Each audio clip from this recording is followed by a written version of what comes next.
आज तो नहीं उसने कहा कि मैंने इजाज़त ली हुई है मुस्तकिल।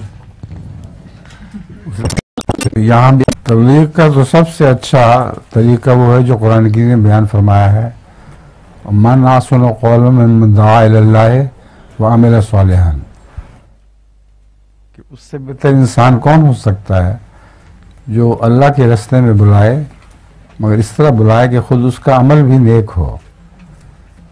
तो अगर एक इंसान का अमल नेक है तो उसकी आवाज़ में असर होता है, अगर अमल नेक नहीं तो जितनी मर्जी चलाकियाँ करे उसके आवाज़ में कोई असर नहीं होता। हमारे बुजुर्गों में बाज़ थोड़ी बात करने वाले होते थे, हज़रत मौलवी शेर अली साहब भी, उनकी तबलीग से लोग फ़ौरन मुसलमान अहमदी हो जाते थे। उनकी बातों में सच्चाई का असर था। तो सबसे अच्छा तरीका यह है कि सच अपने दिल में सच्चाई पैदा करो और अपने अमल में नेकी पैदा करो, फिर तुम्हारा नेक असर दूसरों पर पड़ेगा। मेरा एक लतीफ़ा भी है। हाँ हाँ। एक बच्चा स्कूल देर से आता है तो उसका उस्ताद उससे पूछता है कि स्कूल देर से आए क्यों हो।